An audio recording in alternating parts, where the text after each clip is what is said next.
Chairman ناظم town سید محمد مظفر کی ہدایت پر شب معراج سے پہلے قبرستانوں، مساجد، امام بارگاہوں اور دیگر مقامات پر صفائی ستھرائی کے کاموں کا جو آغاز کیا تھا، ناظم ٹاؤن کے محکمہ سینیٹیشن نے بالآخر اس کو مکمل کر لیا اور تمام مساجد، امام بارگاہوں کے اطراف جہاں صفائی ستھرائی کو یقینی بنایا، وہیں ان کی کوشش تھی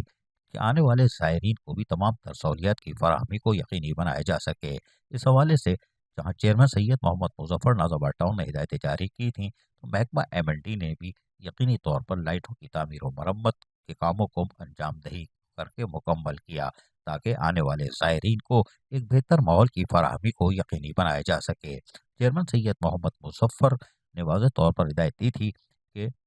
زائرین کو قبرستان آنے پر تمام تر بلدیاتی سہولتوں کی فراہمی کو یقینی بنایا جائے گا اور یقینی طور پر محکمہ سینیٹیشن ہو، محکمہ M&D ہو، محکمہ باغات جس نے جھاڑیوں کی کٹائی چھٹائی کے کام کو مکمل کیا تھا، آنے والے زائرین کو سہولت فراہم کر دی۔ عزیز عارف، KBS بلدیاتی نیوز کراچی۔ ایسی ہی خوبصورت ویڈیوز فیوچر میں حاصل کرنے کے لیے ریڈ بٹن پر کلک کر کے اور بیل آئیکن کو پریس کر کے ہم سب کے سبسکرائبر بننا مت بھولیے۔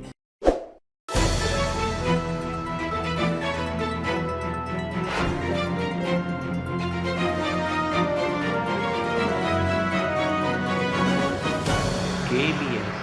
بلدیاتی نیوز۔